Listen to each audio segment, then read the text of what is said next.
Welcome. Come in, close the door behind you, and make yourself comfortable. Now listen carefully. There comes a moment, one that has no schedule, no place, no formal introduction. A moment that arrives unannounced, like something inside you gently tapping your shoulder and whispering, "That's enough." And it's not a cry of rage. It's the exhaustion kind of enough. The kind that rises from repeating the same mistakes with different names, from chasing new answers with old questions, from speaking to yourself like your worst enemy while smiling outwardly so no one suspects the storm inside. If that moment has already arrived, it brought you here. And if it hasn't, maybe this voice will invite it in. We're not here to tell you how to live. We're not here to tell you who you are. Not even to tell you to love yourself. You already know that. We're simply going to invite you to look with new eyes at what has always been there, the way you speak to yourself, the story you tell yourself, the words you repeat without realizing, but that are creating your world, moment by moment. Because what you call reality is often nothing more than the mind's most persistent version. A perception turned into law, a mistake repeated so many times it became a habit. So, take a breath and get ready. Not because we're going to change your life, but because we're going to do something even more daring. We're going to show you how you've been creating it, without even noticing. Welcome to a journey without passport, without promises, but with a destination. And that destination is seeing yourself free. Chapter 1. Stop scolding yourself and start living. In certain ancient cultures, it was believed that perception didn't arise from the eyes, but from the soul, that we don't see with our senses, but with our intention, that everything we perceive is a dance between what the world offers and what we are ready to receive. A mind that is not present is a mind that has lost its ability to receive. It no longer dances with the world, it endures it. In a quiet corner of the world, where few dare to look, there was a woman who silently carried someone else's life on her shoulders for years. They called her the Elegant Shadow. She was tall, discreet, impeccably dressed. She walked like someone who knows the secrets of narrow hallways and looked like someone who has seen what others only pretend to understand. Her name was Alma. She worked for a star, not a fleeting one, but one of those that burns so intensely it blinds everyone who comes too close. She was beautiful, yes, but that wasn't what made her famous. It was her perfect life, her unshakable image, her smile calibrated down to the millimeter to seem spontaneous. She was, as they say, a celebrity. But Alma knew there's no fame without a cage, no applause without a price. For 5 years, Alma was her personal assistant, silent confidant, the voice that named what no one else dared to say. She managed her life, her emotional chaos, her identity crises. She knew which perfume reminded her of her mother, which word triggered tears, which color she avoided so as not to revisit her past. No one knew her inner map like Alma did. No one knew, for instance, that sometimes she wept in the world's most luxurious hotel suites because she had no idea who she was when the cameras turned off. One night in Paris, everything changed. The star had just finished a photo shoot. 4 photographers, 2 stylists, a makeup artist, a producer, 3 bottles of sparkling water, and one specific request: nobody look at me while I change. Alma, as always, respected her place. But when she returned to the dressing room, she heard a phrase she would never forget. "I want her gone. She's so dull she dims my aura. Erase her." It wasn't said to her.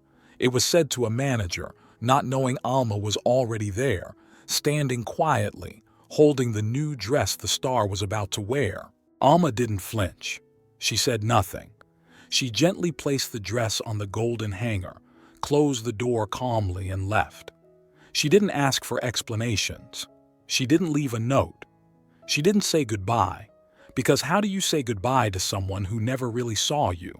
Days passed, weeks. No one called. No one wrote. Because Alma was part of the decor, one of those people who keep everything running, but are not meant to be seen, like the stitching in an expensive dress, invisible, necessary, and easily replaced. But Alma didn't break. On the contrary, she moved to a small village in the south, where silence wasn't emptiness, it was home. And there, one ordinary afternoon, while she made café con leche in a kitchen that smelled of homemade bread, she wrote down what she had never spoken aloud, the story of broken mirrors. Because Alma had learned that fame is not light, it's noise. And noise, if you don't master it, becomes an inner voice. The kind that makes you hate your reflection, your desires, your wrinkles, your doubts, your Sundays without photos. She had watched the woman everyone admired turn into a ghost of herself, her skin stretched more times than her soul.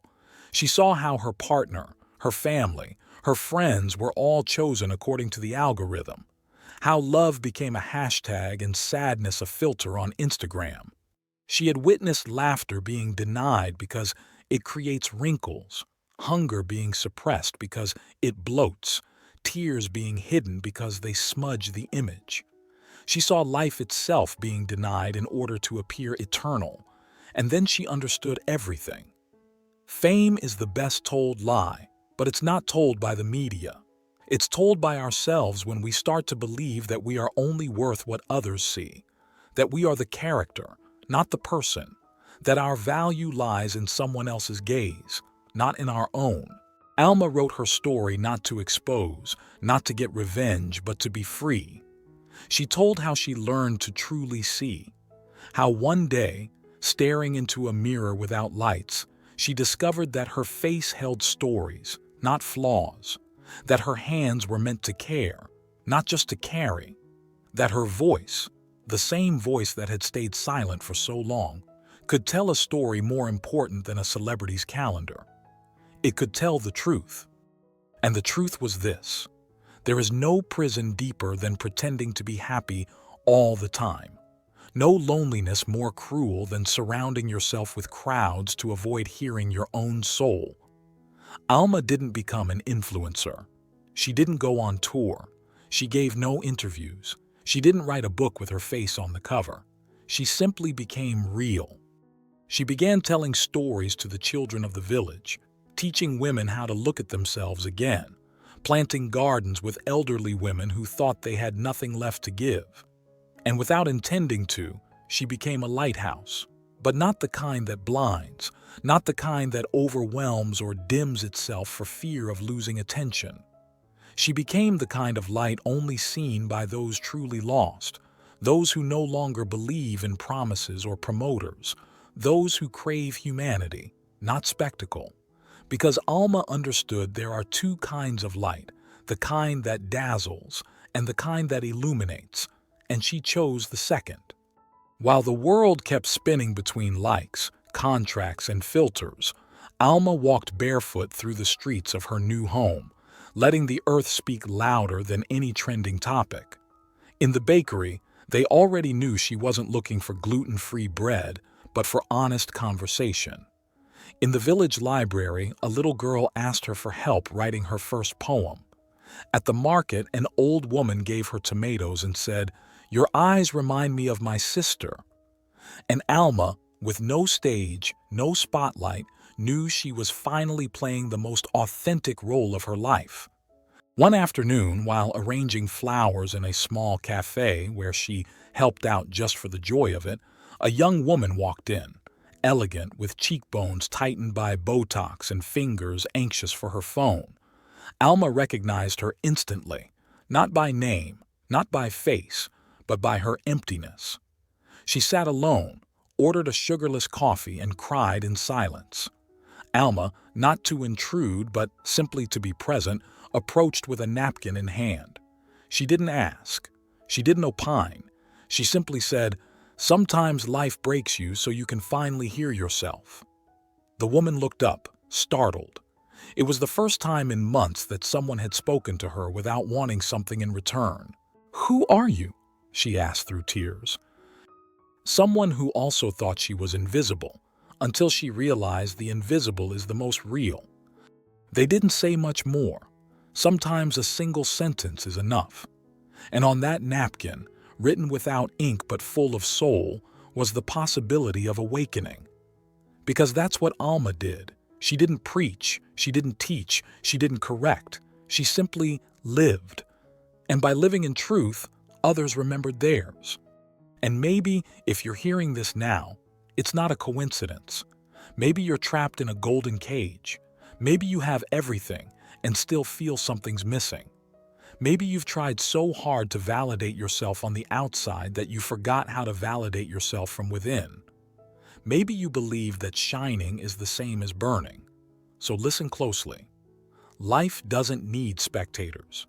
It needs protagonists. Not the kind who perform, but the kind who dare to simply be. You don't need the eyes of thousands to know your worth. You just need to look at yourself without judgment. You don't need fame to leave a mark. You only need to live in truth.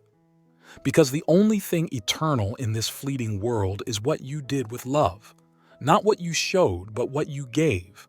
Not what you faked, but what you touched. Not the character you invented, but the soul that helped you take off the mask. Maybe your name isn't Alma. Maybe you never worked with a celebrity. But if you've ever felt invisible, if you've ever stayed quiet so as not to bother, if you've ever held others while you yourself were breaking, then this story belongs to you too. Because we've all been someone's shadow, and we all have the right to wake up and say, no more, to claim our space, to shine without asking for permission. And if you ever feel lost about where to begin, remember what Alma learned. Start with the small things, with silence, with real laughter, with the no you never dared to say, with the hug you didn't give out of fear, with the seed no one will see grow, but you'll plant it anyway. Because the invisible, dear brother of light is the place where the real begins. There are artists who sensed it. Hilma A.F. Clint, for example, painted what could not be seen, colors and forms that emerged from what she called the higher soul. Her paintings were portals, and although the Academy ignored her for decades, today she is recognized as a pioneer of abstract art. Because she didn't paint what was visible, she painted what we had not yet learned to perceive. That is the essence of perceptive intelligence, to catch what others have not yet seen, not because it is invisible, but because their lens is still clouded. And that isn't something you learn by reading. It's something you train through living, through feeling, through slowing down. Perception is born more from silence than logic, more from the body than from judgment. It happens when the mind stops trying to be right and begins to ask, what am I really seeing? There are people who live as if they were walking through a museum without looking at the paintings. People who live with their senses turned off, not because they no longer work, but because they no longer trust them. They've replaced direct experience with ideas, with inherited interpretations, with filters others installed. And that's where distortion begins. Because seeing is not just opening your eyes, it's opening your soul without fear. Being perceptive isn't about capturing more information. It's about filtering less. It's about letting go of the need to understand everything and beginning to feel more clearly what's already there. It's learning to be without defending yourself, to observe without comparing, to listen without anticipating a response. It's a way of inhabiting the moment as if it were a new country each time. There are cities that teach this. Kyoto, for instance, or Tallinn in Estonia, where cobblestones seem to whisper if you walk slowly, or Essaouira in Morocco, where the wind doesn't carry news but revelations. These are not magical cities. They are cities that demand attention, and attention is the only true way to love what you see, what you touch, what you feel. Because without attention, there is no love, only consumption. A mind that has left doesn't need to be fought. It needs to be invited back with beauty, with ritual, with poetry. It needs to be seduced again, reminded that it wasn't born to flee, but to contemplate. And little by little, through simple gestures, a cup of tea, a walk with no destination, a song listened to with the whole body, the mind returns. And when it returns, everything changes. A healthy perception is not one that never fails. It is one that can correct itself without pain. It's one that doesn't need to have the last word. One that dares to say, maybe I'm not seeing it all, without feeling weak. That's perceptive intelligence. The humility of not assuming that what you perceive is all there is, because there is always something more. Something waiting to be seen by the one who dares to look without a script. In a corner of the world, where few bother to look, something happened worth remembering. A young man named Elias walked the streets of his city. It was Monday, and like every Monday, he rushed off to work. His mind was full of to-do lists, family worries, unanswered emails, and an imaginary argument with his boss that hadn't even happened yet. While crossing the street, a woman with a little girl greeted him with a warm smile. Elias didn't see her, not because his eyes didn't work, but because his mind wasn't there. Minutes later, he bought a coffee he didn't taste, checked his phone without reading anything, and boarded the subway wearing the same expression he wore every day, that of someone physically present but mentally absent. That day, Elias didn't know his mother had been waiting to tell him something important. He didn't notice that the girl who smiled at him had dropped a bracelet he could have picked up. He didn't see that someone was watching him with admiration for how gracefully he moved through the crowd. He didn't live that day. He planned it, anticipated it, survived it, but he didn't live it, not even once. His mind was an antenna without signal. His soul was elsewhere, maybe trapped in a thought no one else could see. How often do we live like that? We walk with our bodies, but our minds drift elsewhere.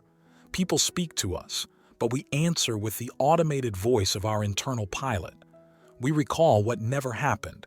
We anticipate what may never arrive. We assume what we think we know. But reality is not that. Reality is not what happened. It's what your mind told you happened. And that invisible filter is more powerful than any wall. What hurts most is not what someone said to you, but what you interpreted. Not what you lived, but the story your mind weaved around it. A poorly received word can become a wound that lasts years. A misunderstood gesture can silently start a war. Because the human mind doesn't act on truth. It acts on what it interprets as truth. And that's a serious problem. Imagine for a moment that you only perceive 5% of what's happening around you. That is how limited the human mind is, even on its best day. That's not a metaphor, it's science. The rest is filled in by your nervous system with memories, biases, associations, traumas, and inherited beliefs. It's like trying to understand a movie by watching 5 seconds every 10 minutes, and still believing you've grasped the whole plot. That's how we go through life, drawing conclusions from fragments, piecing together puzzles without knowing how many pieces are missing. And the most unsettling part is that once we think we understand something, the mind repeats it again and again. Not because it's true, but because it's familiar, because it feels safe, because it's already been filed away. That's why you argue with the ones you love, always repeating the same lines. That's why you judge yourself with the same internal phrases as always. That's why emotional pain feels like an endless echo. You're not feeling something new, you're reliving something old. The human mind doesn't seek truth. It seeks familiarity. It would rather be right than be at peace. It prefers to repeat a familiar wound than face an unfamiliar truth. And that creates distortion. You live according to what you believe you see, not according to what is actually happening. That's why you feel like the same things keep happening to you. That's why you end up in similar relationships. That's why you repeat patterns. Because your mind isn't interested in the life unfolding.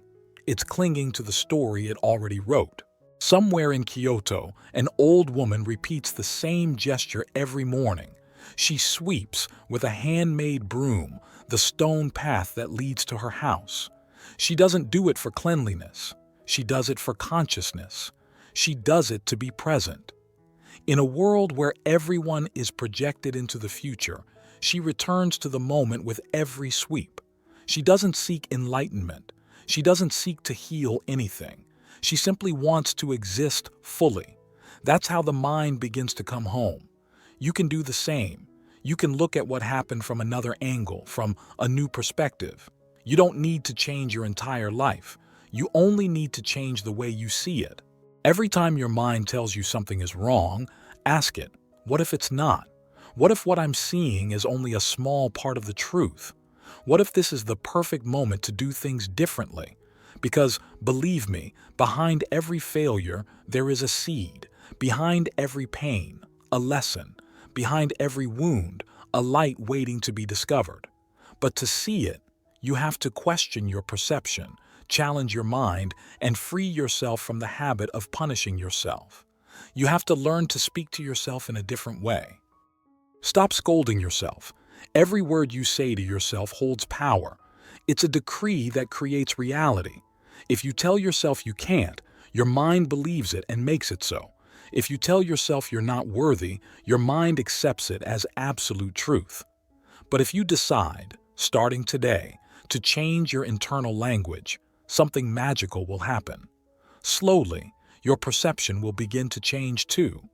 Because words are lenses, they are filters, they are seeds that plant new realities. The mind that once judged you can become an ally. The voice that once criticized you can become a guide. The perception that once distorted can become a bridge to your best version. But that will only happen when you consciously choose to treat yourself with kindness. Speak to yourself with respect and embrace yourself with patience. It won't be easy. The mind will resist. It will try to return to its old habits.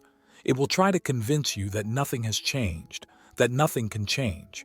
But now you know something you didn't know before. The mind only holds the power you give it. You're the one who decides what to believe. You're the one who chooses which story to tell. You're the one who, each day, decides whether to focus on what's missing or to appreciate what is, whether to punish yourself for your mistakes or to celebrate yourself for trying. And when you decide to change that inner voice, you'll discover something extraordinary, that life was never against you, that every experience, even the hardest ones, carried purpose, meaning hidden wisdom, that every stumble was actually a push forward, and that every time you spoke to yourself harshly, you did it simply because you didn't know there was another way. But now you do. The mind that isn't present is not a lost mind. It's an overwhelmed one, like a camera trying to focus without realizing it's never cleaned the lens. It sees but doesn't see clearly. It perceives but doesn't interpret with clarity. And the most delicate part is that it doesn't know it's absent. It lives in what's missing, in what it fears, in what was done to it, in what it never dared to do. That's the mind Elias carried, like an invisible backpack, and he wasn't the only one. There's a middle-aged man, successful in his career with a seemingly perfect life. One ordinary day in the office, papers, meetings, emails, the usual rhythm, the usual clock. Nothing feels different until something crosses his path. Just a simple piece of paper, another document.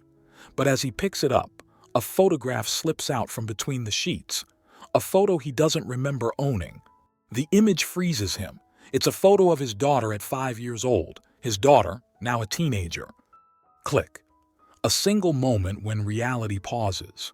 A moment that shakes his mind. The little girl in the picture smiles at him with a face full of love.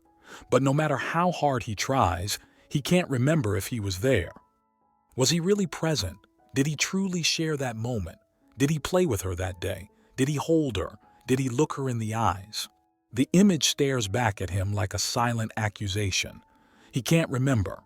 The emptiness begins to ask questions he has no way to answer. Reality starts to crumble inside his mind.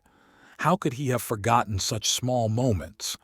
And in that instant, click, he realizes the life he thought he was living was not the one he was actually living.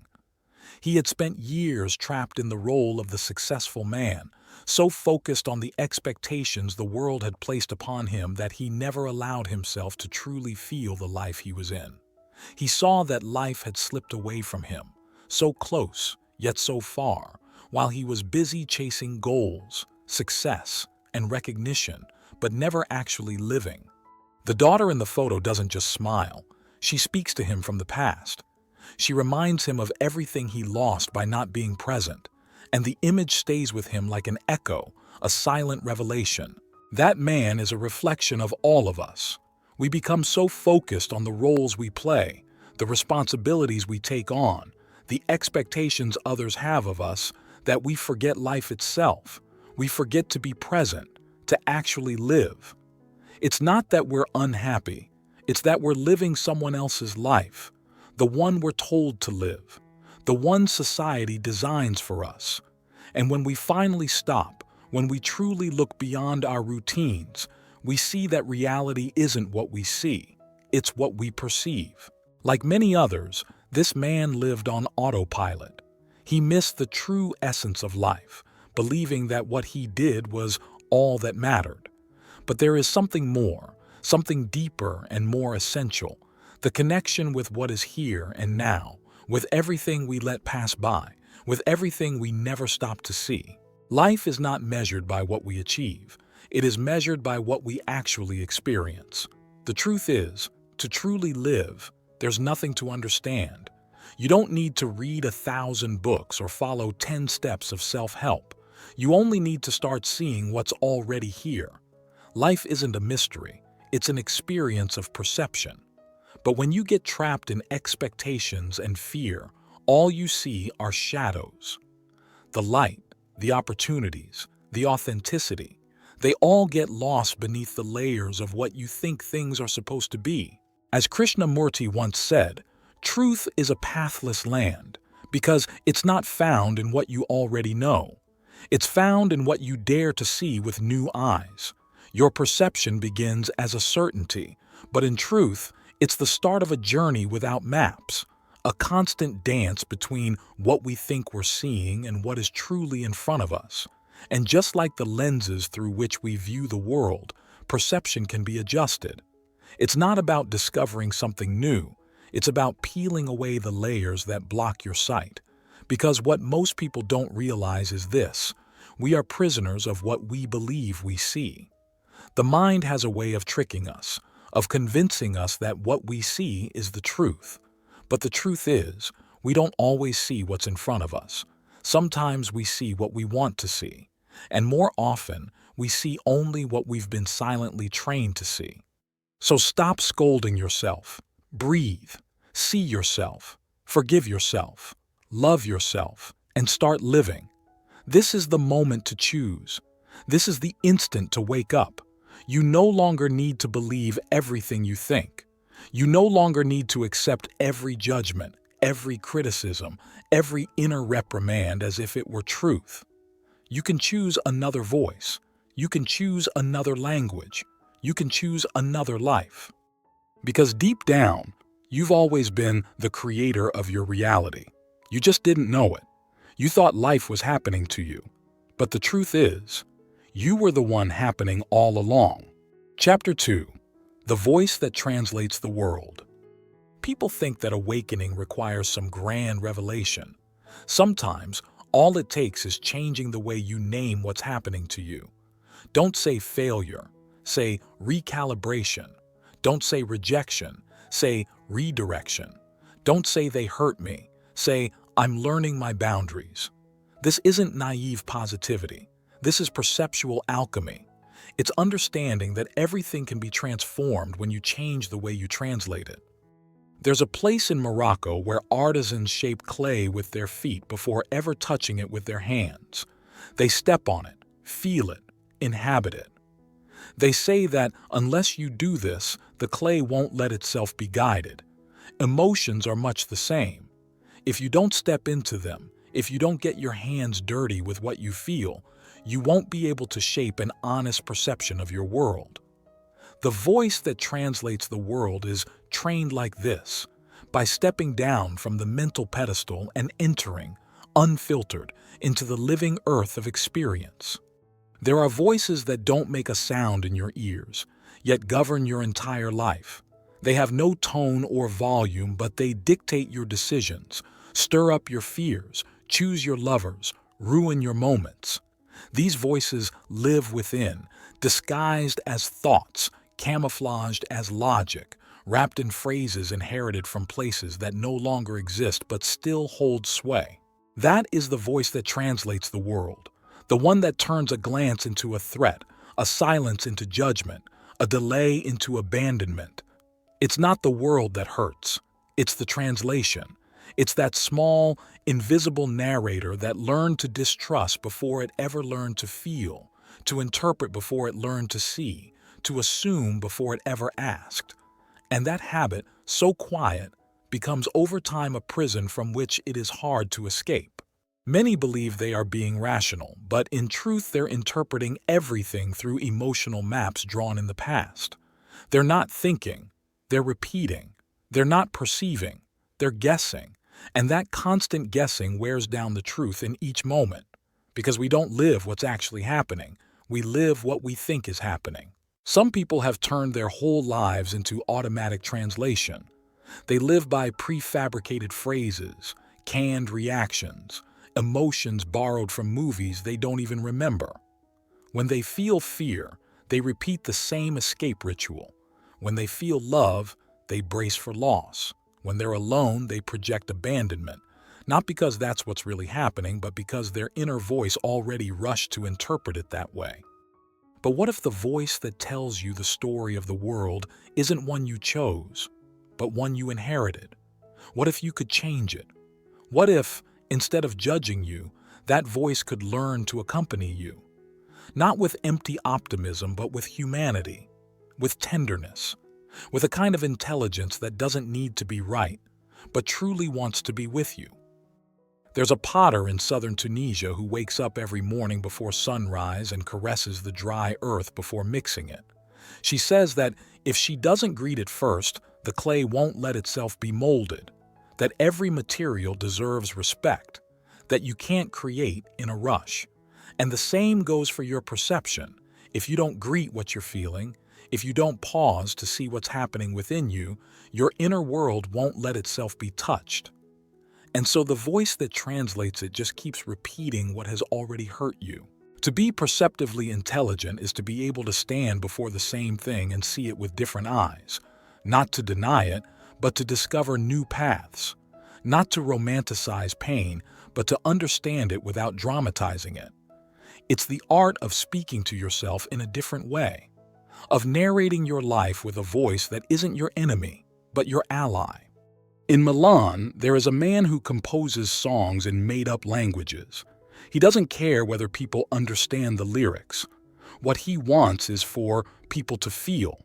And when he sings in public squares, people cry. Not because they understand, but because something inside them moves. That's the power of a clean voice. It doesn't need to be clear to be true. It doesn't need to explain to move you. It just needs to be honest. Maybe perception isn't an act of analysis, but of tuning in. Maybe the world doesn't have a fixed meaning, but hidden melodies that only reveal themselves when we stop trying to force words onto them. Maybe it's not about understanding everything, but about being willing to translate it with compassion. An emotionally intelligent person knows when their inner voice is contaminated. They feel it in the body. They sense it in overblown reactions. They notice it when everything seems harder than it really is. And they don't judge themselves. They listen. They ask, where is this coming from? Who taught me to name it this way? What would happen if I called it something else? Because in the end, everything changes when you change the word you use to describe what happened. It's not the same to say, I lost, as to say, I let go. It's not the same to say, they failed me, as to say, I learned my limits. It doesn't have the same effect to say, I failed, as to say, I found another path that wasn't mine. Language is not decoration. It's emotional architecture. And when you change that architecture, you can begin to inhabit yourself more fully. You can discover inner hallways you never explored. You can open windows that let in a different kind of light. Not because the world changed, but because you're no longer translating it from your wounds. You're translating it from your awareness. Your perception isn't broken. It's simply speaking a language that no longer serves you, and you have every right to change it, to write a new emotional dictionary, to build a voice that translates the world without distortion, without anticipating pain, without replaying old defeats. A voice that doesn't fear speaking what it sees, but also knows how to name what it doesn't yet understand. That voice will become your bridge, not your wall. And when the voice changes, the whole world begins to say new things to you. Not because it wasn't speaking before, but because finally you're ready to listen. In a quiet corner of the world where few ever look, something happened that's worth remembering. A man named Ivan walked into a random cafe one morning, brow furrowed and soul muted. He ordered his coffee in a dry tone, eyeing the waiter with suspicion. The music annoyed him, the lighting bothered him, even the way people chewed made him restless. In his mind, a story had already formed. People here are fake. This place is overpriced. The waiter is judging me. They probably think I can't afford to be here. Each thought a disguised conclusion, every emotion a verdict passed before any trial. He sat down. Minutes passed. Across from him, a mother tried calming her child who was crying for no clear reason. Ivan watched her coldly. She has no idea how to be a mother, he thought. He looked at his watch. Too slow. He returned to the counter, voiced his complaint with a bitterness that masked something deeper. The coffee arrived. He sat again, took a sip, bitter. Not even the coffee's good, he mumbled to himself. But just as he was about to leave, he saw the waiter walk over to the mother with a paper in his hand. The waiter knelt and handed it to the child. It was a drawing, a big smiling sun and the word strength written in a childlike scrawl. The waiter had overheard the mother on the phone say something about the child missing his father, who was in the hospital. No one else had noticed. Ivan had, and it broke something in him. That same waiter Ivan had silently judged was an artist of empathy. The very place he deemed cold held warmth in every corner. But Ivan couldn't see it, because no one can see what they're not willing to feel. It's not reality that hurts. It's the filter you use to interpret it. And that's where the real story begins. The story of how the mind translates life, and sometimes ruins it. Because what we experience isn't reality itself, but our version of it. And that version isn't built from facts, but from ideas, wounds, memories, and ancient voices we've never questioned. Every perception is an interpretation, and every interpretation can become a prison.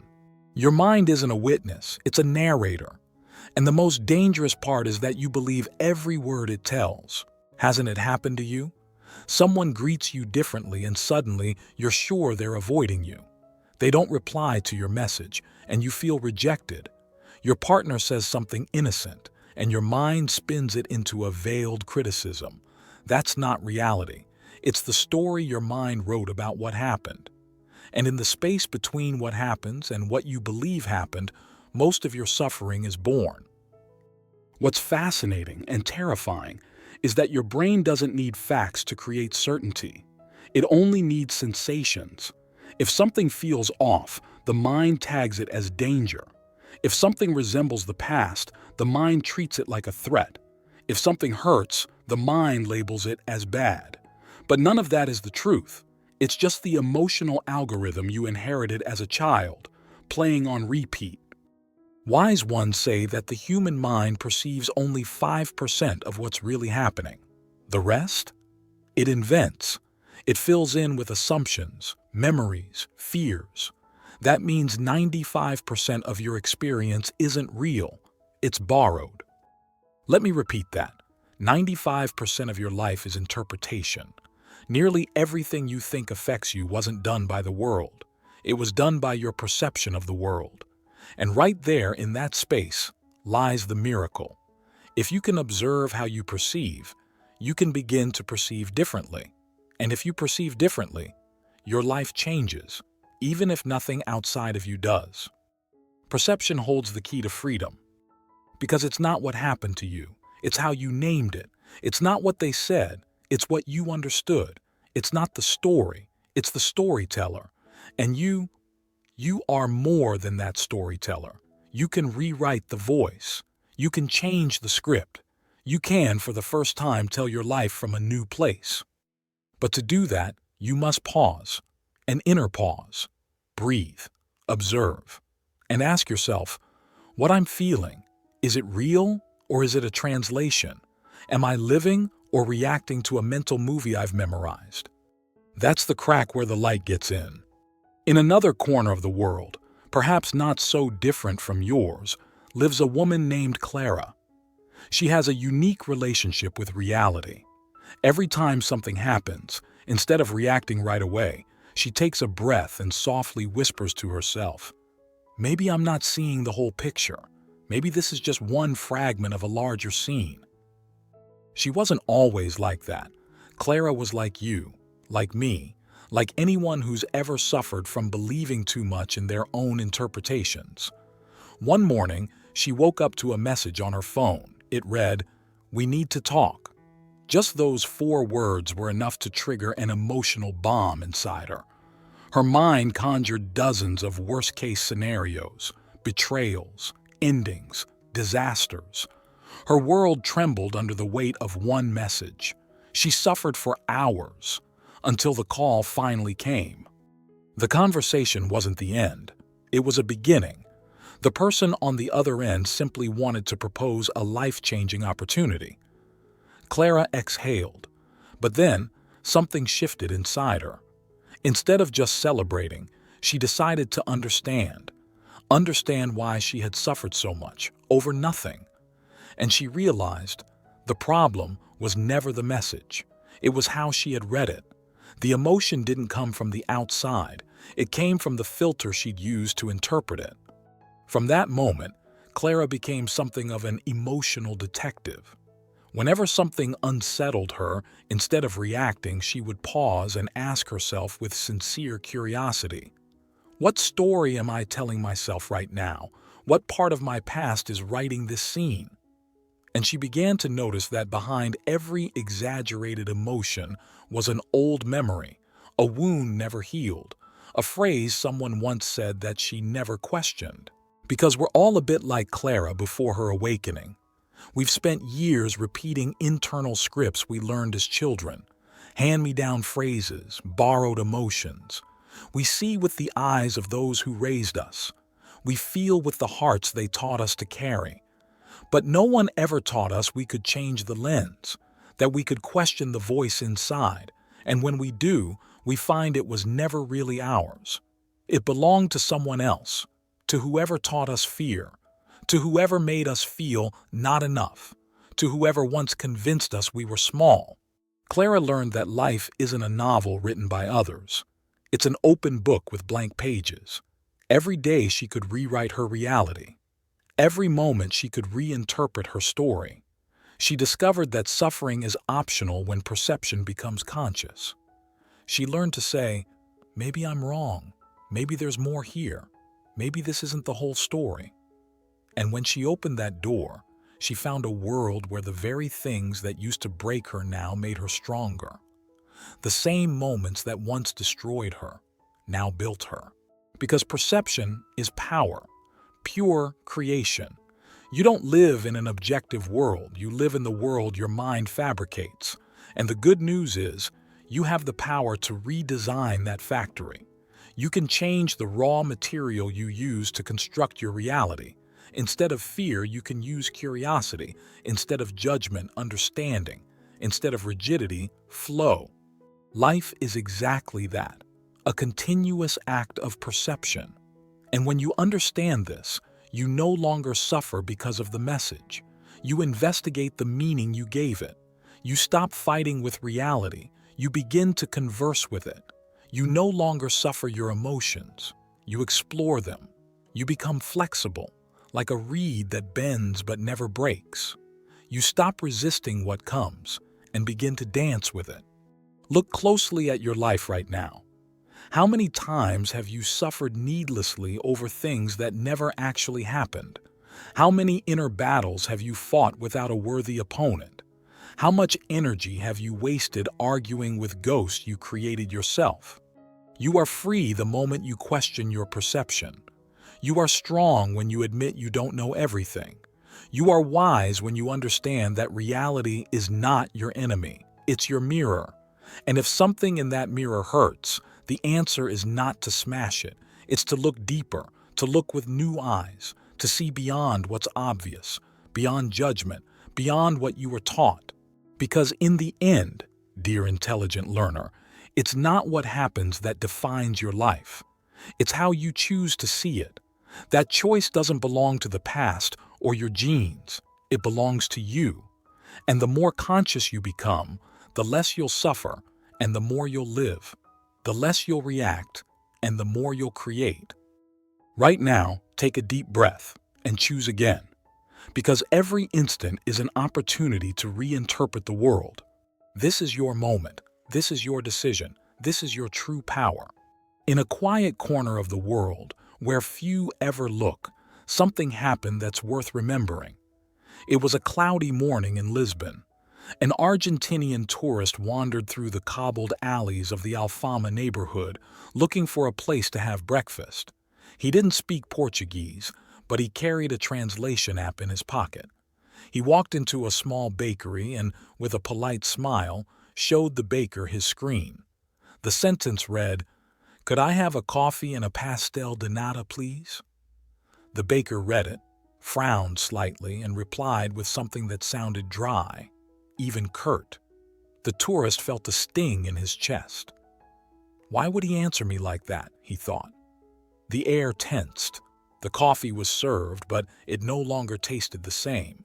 He drank it quickly, his pride wounded, and walked out without looking back. For the rest of the day, one phrase repeated itself in his mind.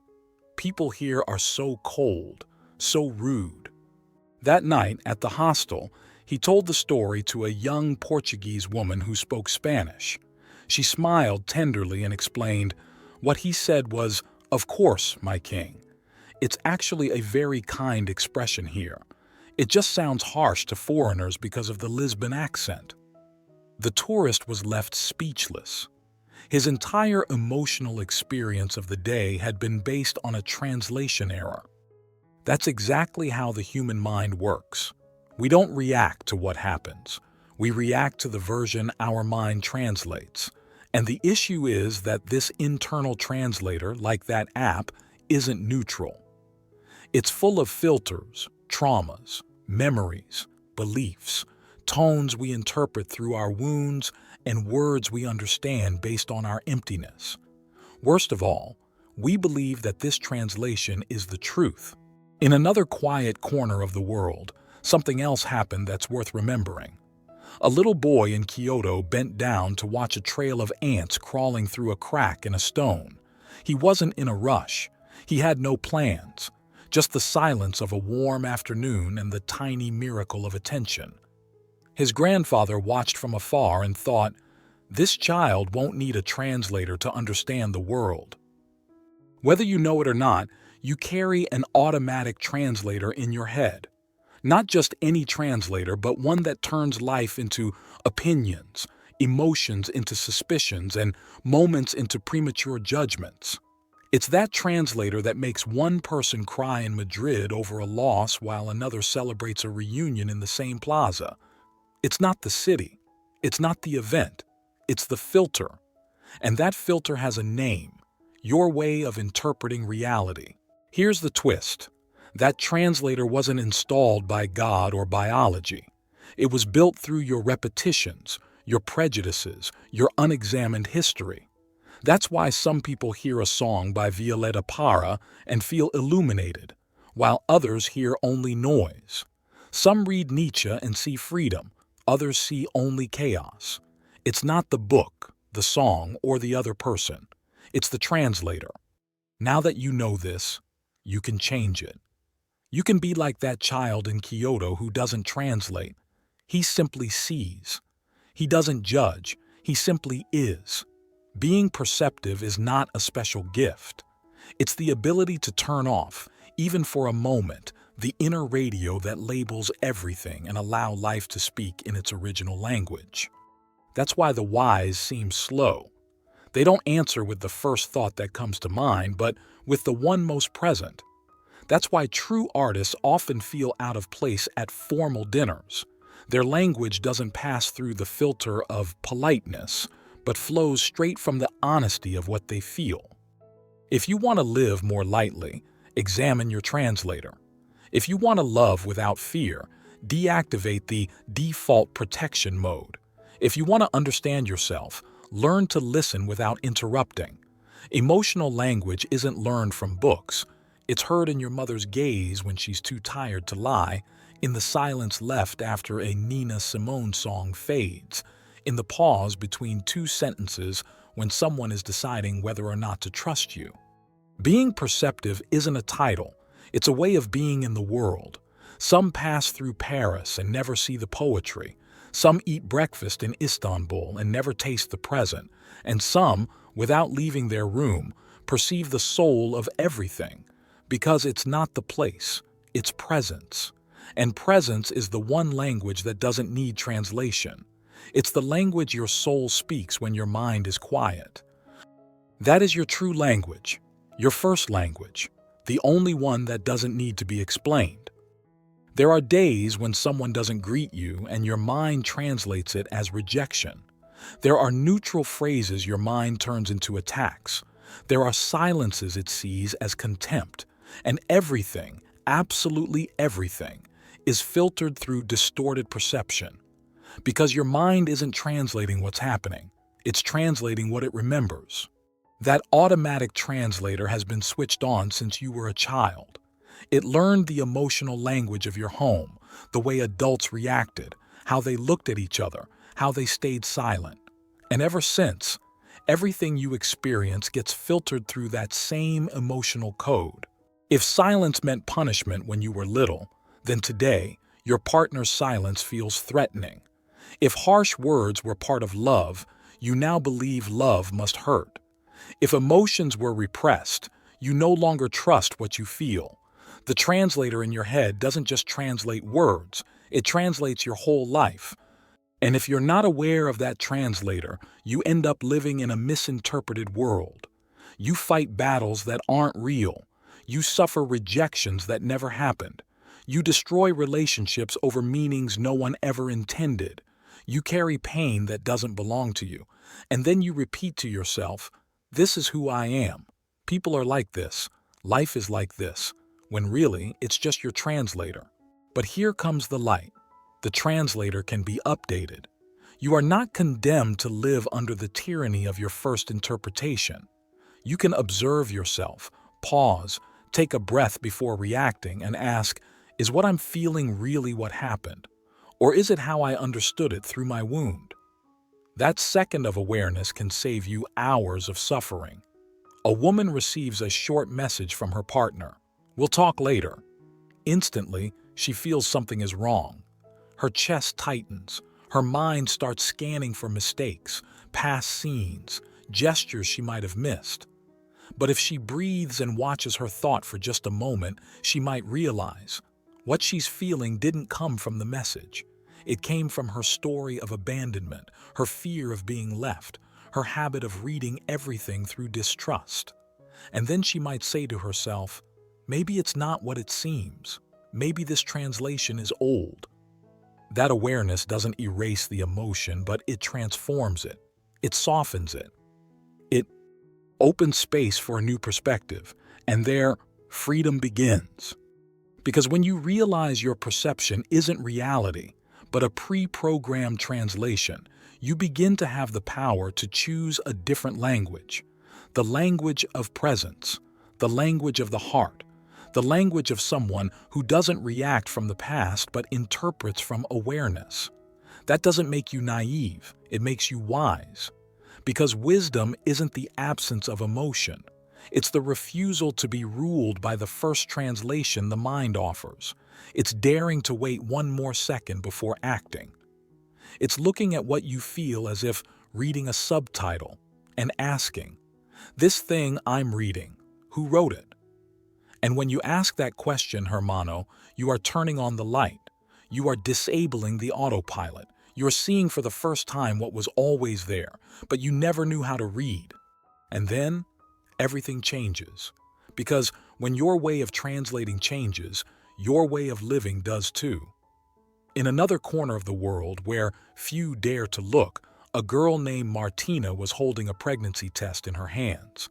She was 19, had 2 bad tattoos, and a heart overflowing for someone who barely remembered her name after each party. Martina was trembling, not from the cold, but because her whole reality hung on the result of that test. And while she waited for the second line to appear or not, her mind played back every decision that had led her there, like a TikTok video on an endless loop, impossible to pause. A few days earlier, at a party disguised as freedom, she had met Nico. Nico, who smiled like he always knew something you didn't, who sang Bad Bunny songs out of tune and didn't care what others thought. Nico, the same guy who said, "It's fine, don't worry," before vanishing into neon lights and distorted sound. Martina's mind was screaming just one sentence at that moment of uncertainty: "You ruined your life." And those 3 words echoed louder than any music, any outside noise. Why? Because those words weren't hers. They were the echo of her mother's voice when she got her first nose piercing at 15. Her father's voice when she left law school to study drama. Her teacher's voice who once told her, "With choices like that, you'll never get anywhere." Do you see the problem? Martina wasn't hearing real life. She was hearing the automatic translation her mind had learned years ago. She was living a pre-written sentence, a mental verdict built from borrowed memories, judgments from others, recycled phrases that were never hers, yet felt like absolute truths. The second line on the test never appeared. Martina wasn't pregnant, but the relief she felt was fleeting, like an Instagram story that disappears after 24 hours. Because the root issue remained. Martina was still living on autopilot, still listening to that old voice that translated every moment of her life into tragedy, into anticipated failure, into well-deserved punishment. We're all Martina at some point. We've all felt that inner terror when we think something went terribly wrong, that we've done something unforgivable, that our life has veered off the perfect script someone else wrote for us. We've all mistaken a mistake for the end of the world, a silence for rejection, a "we need to talk" for an inevitable goodbye. Why does the mind do this? Because that's how we trained it. Each generation carries an emotional backpack full of invisible rules, and we pass that backpack down from parents to children like an unwanted inheritance no one refuses. That backpack is stuffed with phrases like, "You can't do that," "You don't say that," "This isn't how life works." And when your life no longer fits inside those rules, your mind automatically triggers an alarm that screams, "Error, danger, disaster." But here's the secret no one tells you. The alarm isn't real. It's just an automated system, like the autocorrect on your phone that often replaces perfectly good words with nonsense. The mental alarm does the same. It distorts your decisions, your emotions, your experiences, and convinces you that something's wrong with you. And you know what's even more unbelievable? We believe it without question. We obey that alarm like robots, without pausing to ask, "Is this really mine? Who installed this mental app in my head?" That night, Martina understood something far deeper than the relief of not being pregnant. She realized she had spent years scolding herself for not living up to expectations she never chose, for not fitting into molds she never created. She understood that the real tragedy wasn't making a mistake, it was living in fear of making one. The next day, She made a simple but revolutionary decision: to turn off her phone for a few hours, silence the noise of social media, and sit in front of the mirror to look herself in the eye. At first, she felt awkward, giggly, a bit embarrassed. But then something deeper arrived: tears, truth, and a sense of peace. She spoke to herself like she never had before, with honesty. She discovered she had never really heard her own voice, only distorted echoes of voices from her past. And when that conversation with herself ended, she decided to start translating everything in her life differently. If someone gave her a cold look, she would think, maybe they're having a rough day. If something didn't go as planned, she would say, maybe this isn't what I need right now. If someone didn't reply to a message, she'd understand, maybe they're just busy, and that's okay. She rewrote her inner translator, and that changed everything. Because when you realize you don't have to believe everything your mind says, you reclaim your power. You don't need the world to change for your life to get better. You just need to translate it differently. Your life isn't ruined by mistakes or hard decisions or rejection. It's distorted by the voice inside you that interprets everything through guilt, fear, and shame. But if you learn to listen from another place, from compassion, empathy, and truth, you'll discover something extraordinary. You were never broken, only confused. Every mistake you made, every decision you took, every fear you felt, shaped the person you are today. And that person doesn't need more scolding, more punishment, more judgment. They need understanding, forgiveness, humor, and a deep, overflowing love for themselves. Imagine what your life would be like if you stopped criticizing yourself for everything. Imagine how much energy you'd recover if, instead of punishing yourself for every mistake, you simply said, "It's okay. I just learned something new."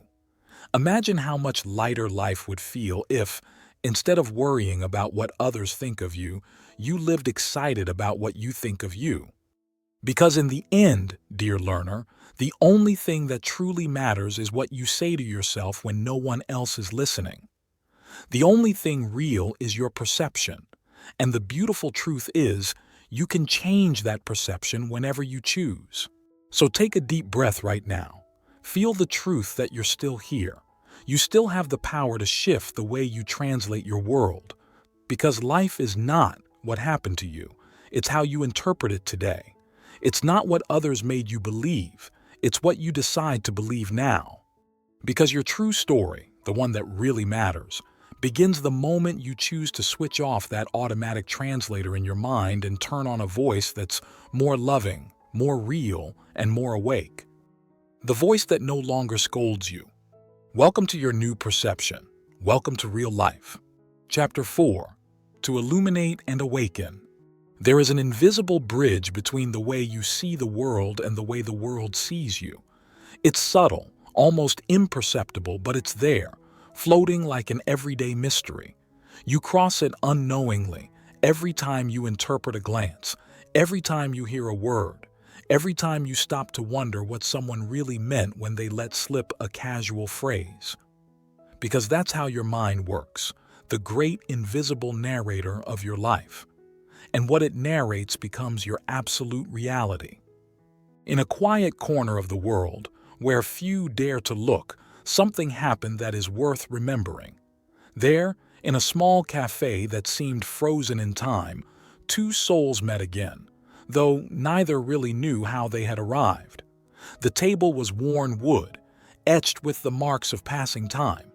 On it, two untouched coffees, steaming gently, as if just served. His name was Tomas, though in truth, that didn't matter. She went by Mariana, but the name was the least important thing. What mattered was what was happening between them in that moment that seemed to have no beginning or end. They looked at each other for a long time in silence, like two people reunited after forgetting the face of a beloved one for far too long. "You know what's the strangest part?" Mariana asked, her voice soft, as if arriving from a far-off place. "What?" Tomas replied, captivated, caught in that strange atmosphere where anything seemed possible. I don't remember how I got here, or how I found you. It's like suddenly I just appeared right here with you, in this place that feels familiar but that I don't really recognize. Tomas nodded, equally confused. He looked around and noticed, for the first time, that they were alone in the cafe. The other tables were empty, the chairs perfectly aligned like soldiers in formation. Through the wide windows poured a golden light, gentle, flawless. "Are we dreaming?" Tomas asked, more to himself, wearing a hesitant smile. "Maybe we've always been dreaming," Mariana answered with unsettling calm, "and this is the only real thing we've ever experienced." Silence fell again. This time, it was a full silence, loaded with meaning, charged with unspoken emotion searching for a place to be born. It was Tomas who broke the stillness. "I feel like I've known you forever, and at the same time like I don't know you at all. Do you feel that too?" "I feel exactly the same," she replied, with a faint, fragile smile. "Like you've always been a piece of my life, but I never knew where you fit." Suddenly, perceptions began to take shape. Like paintings in a gallery, memories surfaced in their minds. Each saw different scenes, though somehow they were shared. "I remember a trip," said Mariana, her gaze lost in an inner horizon. "A beach, a sunset. You were upset because we couldn't find a hotel. You said I ruined the trip by not booking ahead." Tomas nodded slowly but added something surprising. "I remember that trip differently. The beach was there, yes, but I wasn't angry with you. I was sad because I felt like you were drifting away, like you didn't love me the way you used to." Mariana felt something stir deep in her chest, an old tremor, profound. She didn't remember ever pulling away. In her memory, the scene was entirely different. He had reacted with irritation and disdain to her mistake. But now, hearing him, she noticed something she had never considered before. For the first time, she was perceiving the other's reality. "How many times has this happened?" she asked with genuine wonder. "How many times have we misunderstood what was really happening and acted as if our perception was the only truth?" Tomas sighed. He, too, now saw something new. His certainties had always been based on an incomplete, partial perception. He had forgotten that, in every shared experience, there are as many truths as there are people involved. Each person sees what they are capable of seeing, feels what they are able to feel, and every story, every conflict, every memory becomes unique, personal, distinct. "I think we spend most of our lives like this," he said with quiet sorrow, "judging reality from our narrow window, thinking we're seeing the whole picture, when really we're only looking at a tiny fragment." Mariana looked at him deeply, and in her eyes there was a new wisdom just beginning to bloom. She knew they were living something extraordinary. Life had given them a second chance, in this strange, timeless corner, to understand something essential. That perception is just that, perception. It's not absolute reality. It's not an unquestionable truth. It's only a partial vision of the world. "Do you know what I think?" Mariana said, taking Tomas's hands across the table, feeling the warmth and calm that flowed from that simple touch. "I think we're here to learn how to see again, to realize that our mind is not a fair judge. It's just one voice among many, a voice we must listen to with care, question with humility and love, before blindly believing it." Tomas smiled for the first time with absolute clarity. In that smile lived years of relief, centuries of understanding. He was grasping something he never knew he needed to learn. Now he understood that the pain he had carried for so long came from mistaken perceptions, from rushed interpretations, from certainties that had never really existed outside his own mind. They fell into silence again, sharing a certainty that something profound had shifted between them. They were ready to look back on their lives from a new angle, through a new perception, ready to see beyond their own stories, their own fears, their own limitations. The waiter, silent and invisible until that moment, approached with a knowing smile. "Would you like anything else?" he asked, his voice sounding as if it came from everywhere and nowhere all at once. Mariana and Tomas exchanged a look. They both understood what that question truly meant. "Yes," Mariana answered with certainty. "We want to see beyond. We want to learn how to perceive again. Because only when you accept that you don't see the whole reality do you truly begin to see it." And this was the perfect moment to begin.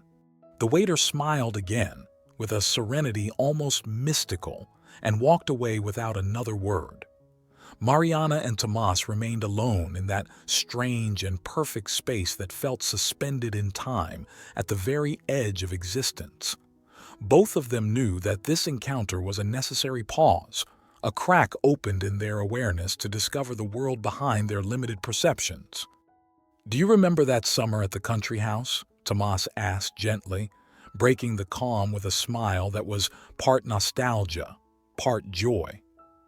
"You always said it was a disaster because it rained almost the whole time and we missed our return flight." Mariana nodded with a light laugh, feeling how that memory returned with an unexpected clarity, a different hue.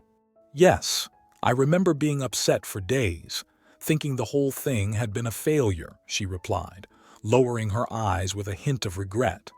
"But now that you mention it, I also remember other things.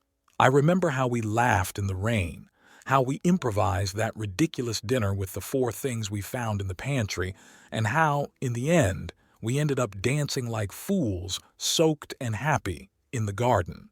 Tomas watched her in silence, noticing how her words began to paint a completely new version of that shared experience. He had forgotten those little moments, eclipsed by the negative narrative they had both repeated for years. Now, hearing it from Mariana's lips, those images came back with an authentic, vivid glow, illuminated by a fuller, less conditioned perception. It's strange how our minds tend to focus always on the negative, on what didn't go the way we wanted, forgetting everything else, Tomas said, his voice carrying the tone of newfound understanding. But if you really think about it, how many beautiful things have we missed out on by insisting on that old story? How much of our lives did we fail to enjoy because we listened too much to that negative voice inside us? Mariana exhaled softly, feeling something deep opening within her.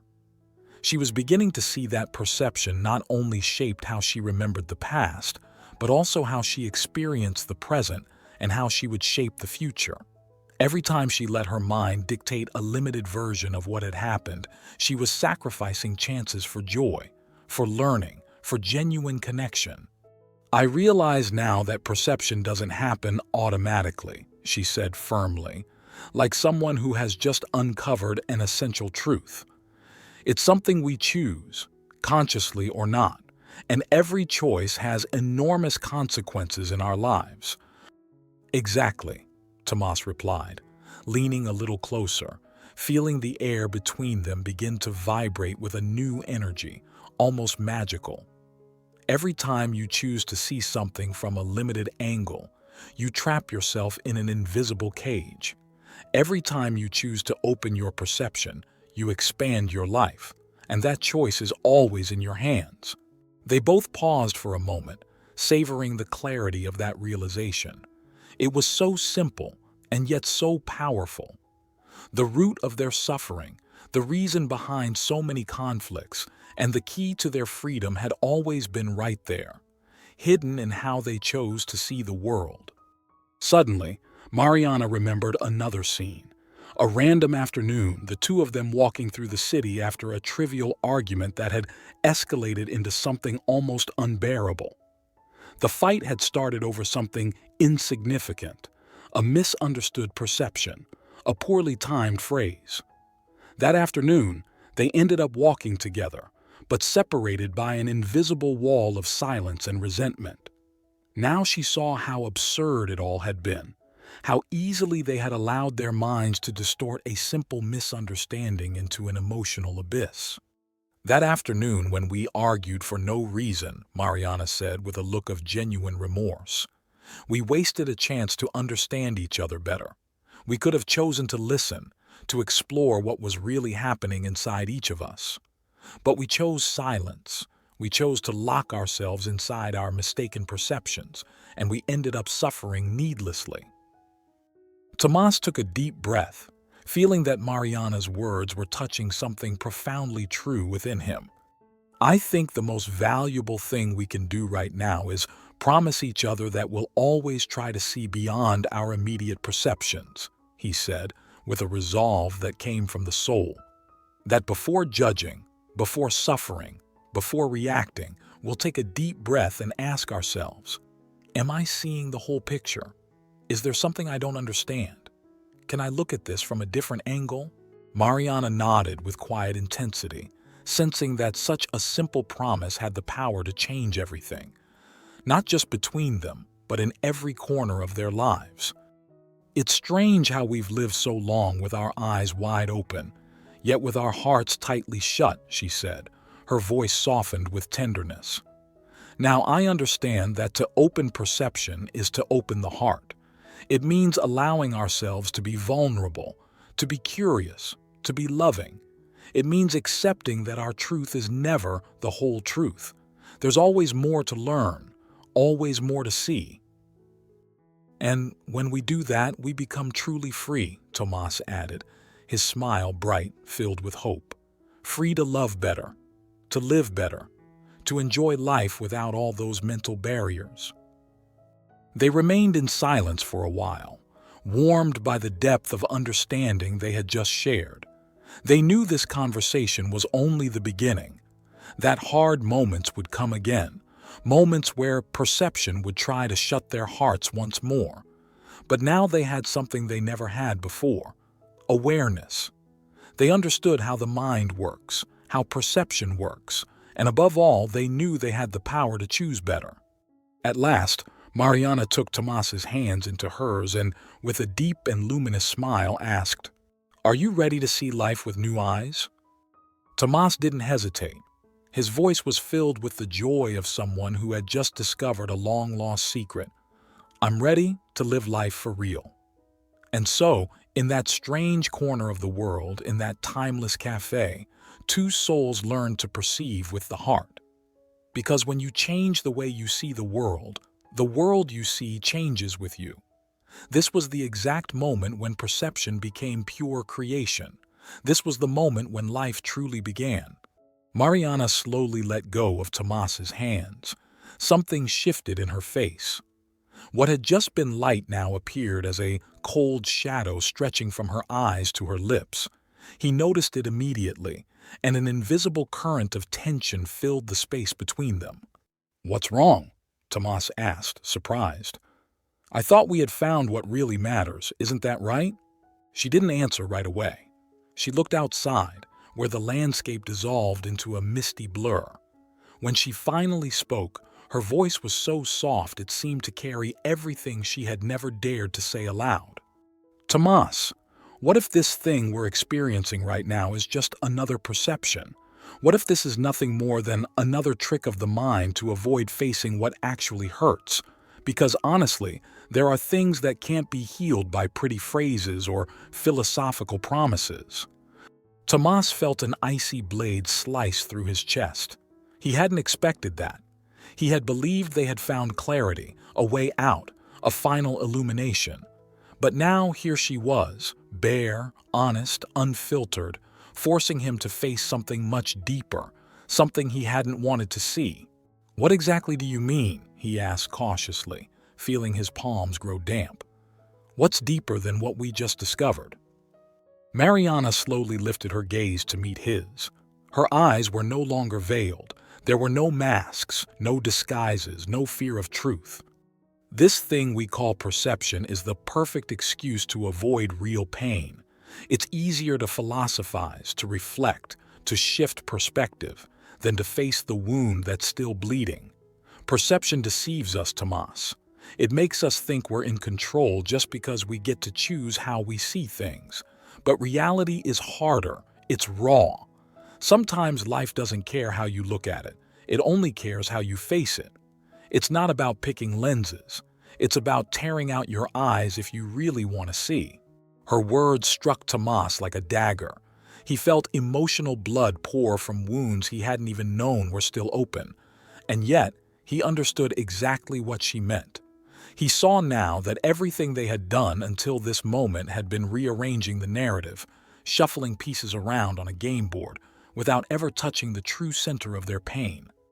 "Then what is it we're not seeing? What is it that hurts so much?" he asked, his voice trembling for the first time. "Tell me now.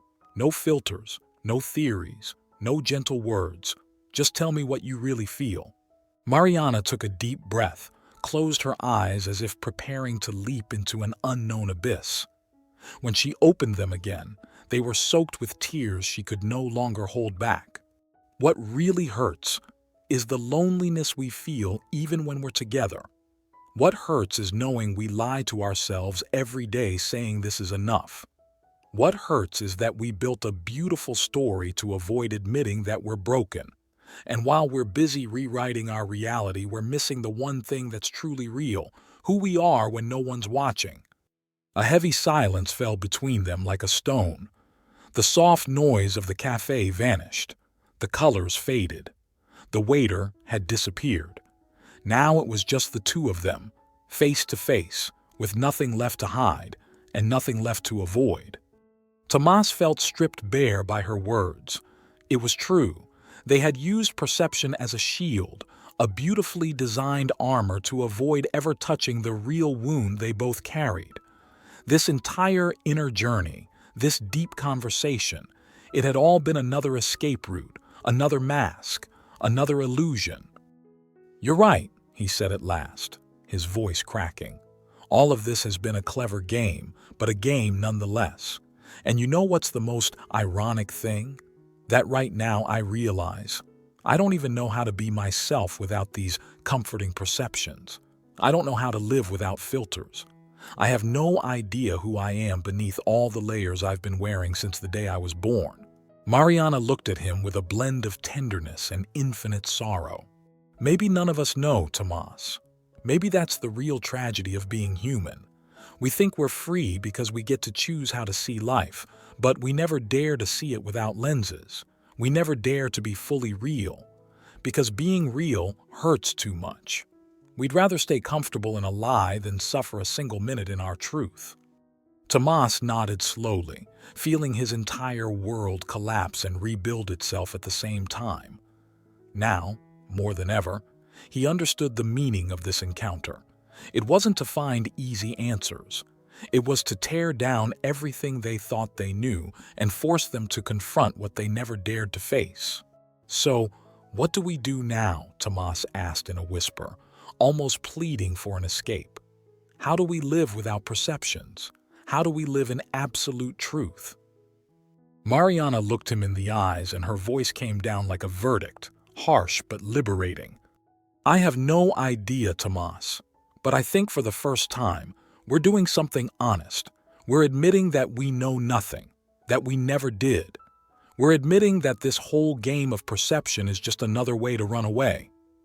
Maybe the only truth is that real life hurts, and the more we avoid that pain, the more false and empty we become." They sat in silence, tasting the sharpness of that truth. Now they knew this meeting was not some comfortable enlightenment. It was an inner revolution, a violent tearing away of all the excuses they had used to protect themselves. Because real learning is never comfortable. Real learning rips off masks, strips the soul bare, burns away false perceptions, and reveals life as it truly is: intense, unpredictable, beautiful, and brutal. And in that precise moment, without fairy tales or pre-packaged happy endings, Tomas and Mariana chose to look at each other for the first time with no filters. In that uncomfortable truth, real freedom began. The silence that followed Mariana's words was an abyss where both of them felt vertigo. Tomas struggled to breathe, like someone waking from a long dream who no longer recognizes the shape of their own reality. Slowly, he lifted his eyes toward her, searching for some trace in her gaze that might soften the blow of the truth they had unearthed. But what he saw there was even more unsettling. He saw the same uncertainty, the same vulnerability, the same terrifying feeling of being lost in a life that had just collapsed around them. "You know what's the most ironic part of all this?" Mariana said with a sad smile, full of nostalgia. "That we spend our entire lives trying to protect ourselves from reality. We build huge fortresses made of beautiful stories, philosophies, positive thoughts, and comforting perceptions. But when all that crumbles, when everything we thought we knew falls apart, we realize the only thing that can actually save us is the very fragility we've always been afraid to show." A single tear slipped down Tomas's cheek. He didn't try to stop it. For the first time in his adult life, he allowed the pain he had always run from to rise fully to the surface. Sitting there with Mariana, he realized he had been hiding from himself his entire life, hiding behind polished perceptions to avoid facing the raw truth of who he really was. "What do we do with this fragility then?" he asked, his voice cracked open by the raw honesty of the question. "What do we do with this fear of living without armor, without masks, without filters?" Mariana looked at him with infinite tenderness. The moment had come to finally break the shell, to leave behind comfortable answers and dive into the unknown, the most terrifying and beautiful adventure they could face together. "We accept it, Tomas. We embrace it as part of who we are. Because maybe, just maybe, this fragility we're so afraid of is the most authentic thing we have. It's not a flaw. It's what makes us human. It's what connects us, what allows us to love truly, to live fully. Perhaps true freedom isn't about living without fear. It's about living fully aware of the fear and still choosing to move forward." And then something inside Tomas let go. He felt decades of expectations, prejudices, and carefully crafted perceptions collapse like old scaffolding that no longer served any purpose. He realized that what he had always considered weakness was, in fact, his greatest strength, that the bravest act he could perform in that moment was to admit he was broken, incomplete, and profoundly human. "All my life I've been hiding from this," Tomas whispered, with a clarity he didn't know he possessed. "I've avoided feeling this vulnerability because I believed no one could love me like this. I thought I had to be strong, whole, certain. But now I see that this constant effort to appear perfect was exactly what kept me away from you, from life, from myself." Mariana slowly reached out and touched his face with the gentleness of an ocean's depth. Her gaze mirrored exactly what he felt in that moment: fear, pain, love, hope, all of it mixed into one indescribable emotion. "And now that you know it," she asked softly, her voice offering no pressure, only presence, "what will you do?" Tomas closed his eyes for a moment, letting the answer rise from a place beyond reason, beyond the mind that only grasps 5% of what life truly is. He opened his eyes again, but they were not the same eyes. An idea had shattered, not a bone, and from that collapse, something new was asking to be born. "I will be perceptive," he said, barely above a whisper, like someone pronouncing their true name for the first time. "Not reactive, not automatic, not a slave to what I think, but an apprentice of what I feel." She smiled, not because she understood everything, but because she finally felt they were speaking the same language. To be perceptive, as this new form of intelligence the world is only just beginning to understand teaches us, is not to see more. It is to judge less. It is not to accumulate answers. It is to ask better questions. Like Borges, who preferred the kind of doubt that opens paths to the kind of certainty that closes them. Or like Mercedes Sosa, who sang as if every note were an act of deep observation. They didn't see the world, they felt it with their entire bodies. There is something deeply human about living from perception instead of interpretation. Messi doesn't calculate when he enters the box. he perceives. Marilyn Monroe didn't plan what to say to be remembered. She intuited. Chaplin didn't need words. He only had to read the other's emotion to craft comedy that healed. That is the kind of intelligence you don't learn in school, but that changes destinies. That is perceptive intelligence. The world is full of brilliant people who can't love because their minds won't let them feel. And it's full, too, of quiet souls without titles or fame or arguments who gaze with their souls and heal with their presence alone. Because being perceptive is not a skill. It's a way of being, a way of opening the heart before the mouth, of listening without translating everything into judgment, of touching life without the rush to understand it all.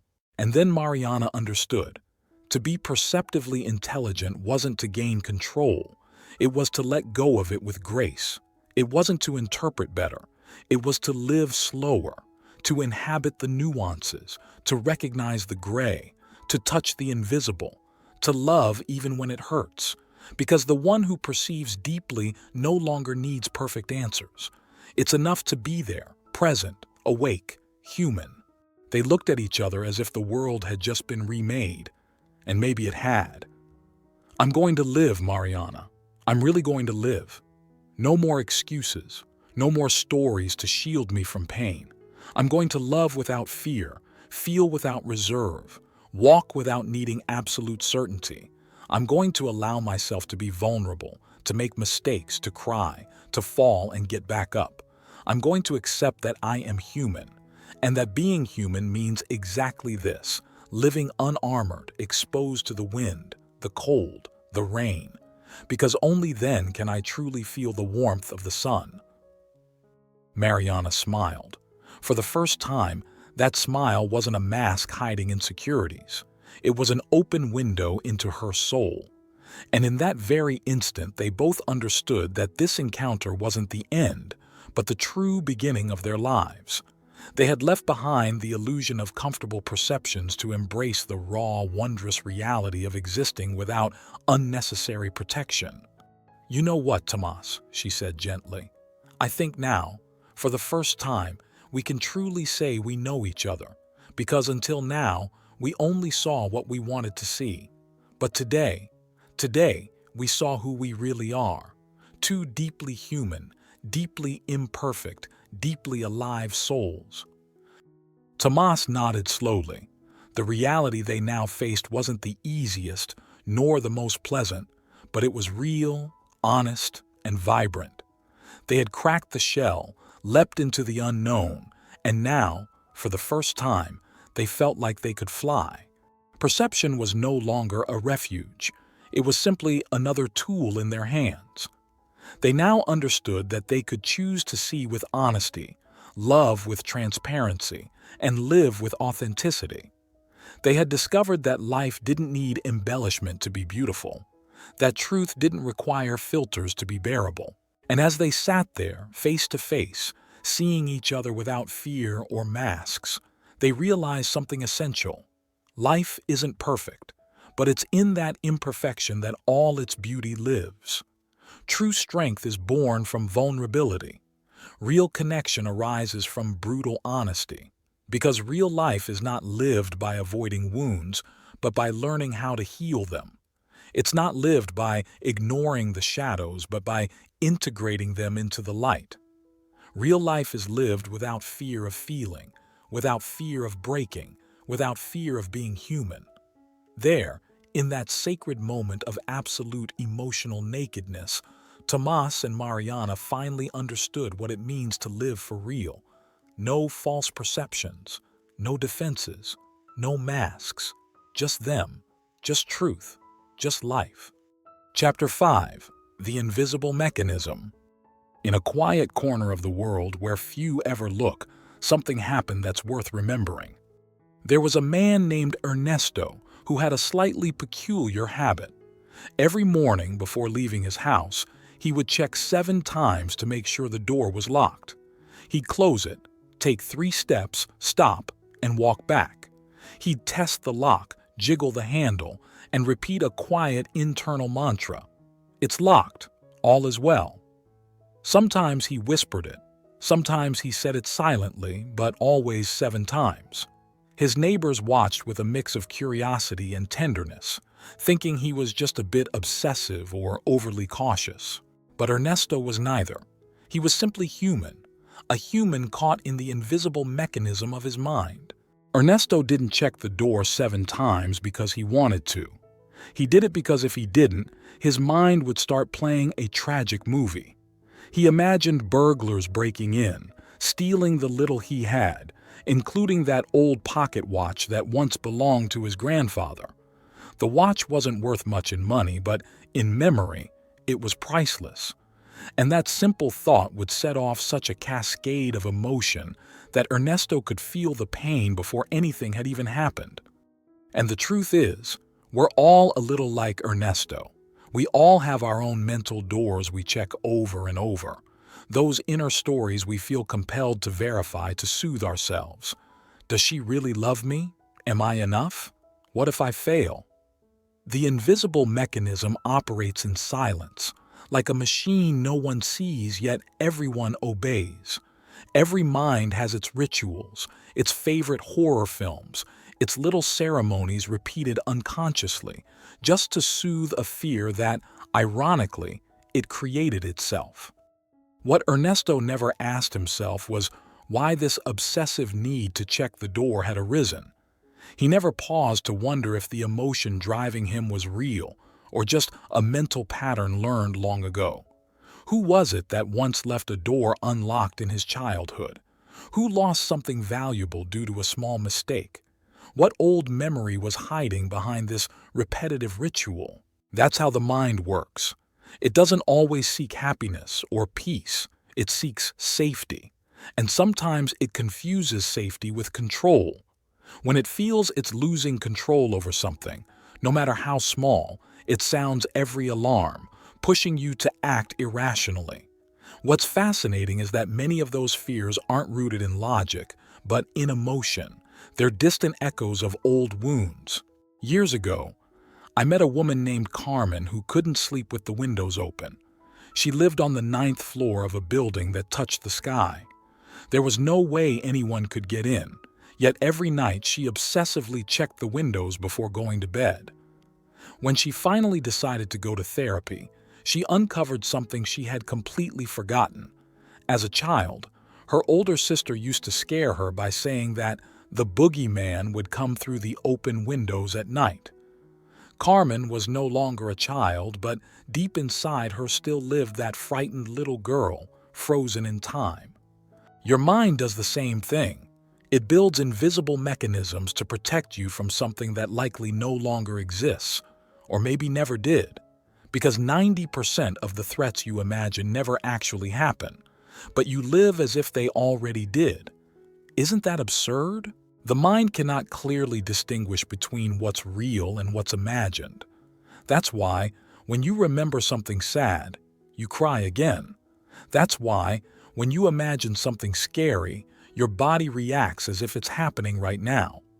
Your brain doesn't know you're only remembering, imagining, or anticipating. To the brain, it's all real. Every emotion is immediate, urgent, and true. That's why the real problem isn't checking the door 7 times or shutting the windows before bed. The problem is never questioning why you're doing it. You never doubt that internal voice telling you something terrible will happen if you don't. The problem is that your mind wasn't built to make you happy. It was built to make you survive. And surviving doesn't always mean living in peace. The good news is you're not a prisoner of that invisible mechanism. You can observe it, question it, and little by little begin to dismantle it. But first, you have to see it. You have to realize it exists. You have to become aware of your inner dialogue. You must listen to how you talk to yourself, how you justify your fears, how you repeat patterns you learned in a past that is no longer present. Every emotion you feel intensely and repeatedly is not an absolute truth. It's just the result of an internal interpretation you've learned and repeated until it became an emotional truth. If you learn to pause for a moment, to take a deep breath and ask yourself with genuine curiosity, Is this emotion real, or is it just a memory? You'll discover something magical. Many of the things that cause you pain are just ideas you never questioned. After years of checking his door, Ernesto decided to change one small thing. Instead of 7 times, he did it 6. At first, anxiety gripped him. He was convinced his world would collapse, but nothing happened. Then it became 5, then 4. Each day, he realized that no tragedy awaited him, except the one created in his mind. And that's when he understood. The real thief wasn't outside his home trying to break in. The real thief was his own internal fear, stealing his peace every single day. Each of us has our own inner Ernesto. Each of us has an invisible mechanism running in the background, shaping our emotions, decisions, and relationships. But today, right now, you have the power to begin seeing it. You have the opportunity to start questioning it. You can start small, a single phrase, a single thought, a single routine. Because remember, dear intelligent learner, the first step to freeing yourself from something is realizing you're trapped. And once you see the invisible mechanism, it can no longer function the same way. Because consciousness is light, and where there is light, the shadow disappears. The first time Ernesto crossed the street without looking 3 times in each direction, he felt naked, as if someone had stripped him of an invisible armor he'd worn since childhood. A voice inside him shouted, "You're going to make a mistake, you'll regret this." But for some reason even he couldn't explain. That day he didn't listen, he just walked. And on the other side of the street, there was no tragedy waiting for him. Just a woman selling empanadas and a boy staring at him with a mix of boredom and innocence. That boy, unknowingly, became the mirror Ernesto needed. Because he realized that no one out there was watching his rituals. No one knew he used to look 3 times. No one expected anything from him. It was only his mind making demands, his anxiety, his history, his inner mechanism trying to protect him, even if sometimes it suffocated him. That's when he understood that the loudest voices don't come from the world, they come from within. And here comes the question that can change your life. How many things do you do because you believe you must? How many decisions do you make based on a danger that never materializes? How many times do you let an old fear choose for you in the present? They taught you to fear failure, but no one warned you about the danger of repetition. No one told you about the risk of repeating thoughts as if they were laws. No one explained that your mind doesn't just remember what you lived through, it repeats what you never resolved. And that's the trap. You think you're acting freely, but in truth, you're obeying an emotional software installed in your childhood. Sometimes the invisible mechanism doesn't show up as an obvious ritual like Ernesto's. Sometimes it hides in more sophisticated forms. It disguises itself as self-sabotage, as procrastination, as relationships you keep repeating even though you know they hurt you, as decisions you delay even though you know they're necessary, as excuses you chant like mantras. I don't have time. I'm not ready. It's too late for me. That's your mechanism, and it doesn't hate you. It's just trying to protect you, trying to keep you from pain, but it's doing it all wrong because it doesn't know you're no longer that scared little child. It doesn't know you've grown, that now you can look at the wound, understand it, and let it go. In a conversation I'll never forget, a woman named Paula once told me, "I'm not afraid of falling in love. I'm afraid of going through it all again." And there it was, the mechanism, clear as water. It wasn't love that held her back. It was the echo of an old story still alive in her body, like an alarm going off even when there's no smoke, like a scar that still aches even when there's no wound. And do you know what's most beautiful? That mechanism can be transformed. You don't need to fight it. You don't need to destroy it. You just need to listen to it. Look it in the eyes and say, "Thank you for wanting to protect me, but I don't need you like that anymore. Today I choose differently." Choose. That's what Ernesto did. That's what Paula did. And that's what you will do too. Because deep down, you know you didn't come into this life just to survive. You came to live, to feel without fear, to love without conditions, to fail without shame. You came to discover that everything you're afraid of no longer has power over you if you look at it through love, through awareness, through the now. Today, you can start with something small. Change a routine. Check the lock fewer times. Make that phone call you've been putting off. Let go of a phrase you repeat as if it were truth. Today, you can tell your mechanism, I'm here now. I'm the one who decides. Because the invisible mechanism doesn't vanish through struggle. It disappears in the light, and you are light in motion. Every time you pause and observe, you are rewriting your life. Every time you laugh at your old fears, you are growing. Every time you choose from love and not from repetition, you are awakening. And maybe tomorrow, when you lock your door, you'll only do it once. And you'll smile, because you'll know that what matters is already with you. That safety doesn't live in rituals, but in presence. That love doesn't bloom from control, but from surrender. And that life, the life you've always longed to live, begins when you dare to look straight at the invisible mechanism and say, with peace in your soul, thank you, I understand now, my turn. There's a voice in your mind that sounds so much like you that you swear it is you, but it's not. That voice is not you. It's an echo, a montage, a poorly edited summary of everything you were told you were, of everything you misunderstood when no one explained it properly, of everything you believed because it was easier than resisting. It's a voice that installed itself in your awareness as if it were your own thought, but in truth, it's a habit, a custom, a live broadcast of your emotional programming. And here comes the most revealing part. You didn't choose that voice. You inherited it, imitated it, repeated it, and without even realizing it, you began to live according to its rules. That voice wears many masks. Sometimes it sounds like your mother, sometimes like your father, sometimes like the teacher who humiliated you in front of the class, sometimes like your ex, sometimes like yourself at 8 years old, when you thought that making a mistake meant you were a mistake. But it's not true. That voice only knows what you taught it to say. It's a recorder, an emotional parrot, an algorithm that feeds on your wounds and repeats them like facts. So, when you make a mistake, that voice doesn't analyze. It condemns.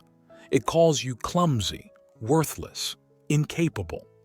When someone walks away, it doesn't console you. It blames you.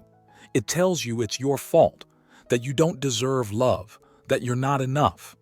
And when something goes well, that same voice whispers with cynicism, don't get too excited. It'll fall apart soon. As if failure were your home and joy a suspicious guest. But you weren't born with that voice. You built it, piece by piece. And if you could build it, you can transform it too. The human mind has the ability to reprogram itself, not artificially, but through attention, through intention, through awareness. The same mind that got used to criticizing you can learn to support you. The same one that repeats judgmental phrases can become an ally in your growth. It just needs a new direction, a new guide, a new narrative. And this is where the real act of self-love begins, realizing you can speak to yourself differently, that you can disobey that inner voice without betraying yourself, that you can say, what I think about myself isn't true. It's just what I got used to believing. Do you remember the first time someone told you you were doing something wrong? Do you remember how it felt? That moment got etched, not just in your memory, but in your identity. And if no one helped you reinterpret it, if no one showed you that a mistake doesn't define you, then your mind began to replay that same scene with every new attempt, not to punish you, but to prevent you from suffering again. But in trying to protect you, it locked you in.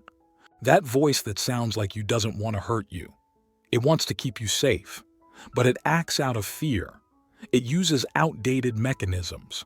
It speaks with the words it heard when you didn't yet know how to filter what entered your soul.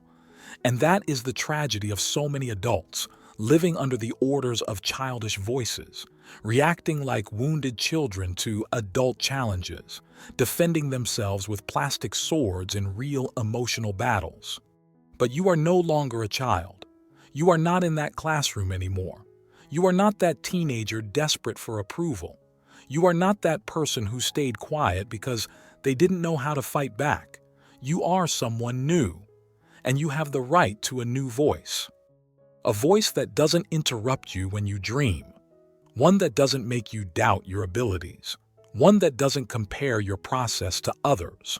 One that says, with honesty and gentleness, "You're doing well. You don't have to be perfect. You just have to be real." Imagine for a moment how your life would change if your inner voice were kind. If, instead of scolding you for being tired, it invited you to rest. If, instead of judging your mistakes, it thanked you for trying. If, instead of calling you weak for crying, it celebrated your ability to feel. That new voice is not a fantasy. It's a choice, a practice, a training. And it's built the same way the old one was, through repetition. But this time, with love. I once met a woman who, for years, insulted herself every time she looked in the mirror. Not out loud, silently, but with the same cruelty. She'd say things like, "You're disgusting. You look awful. No one will love you like this."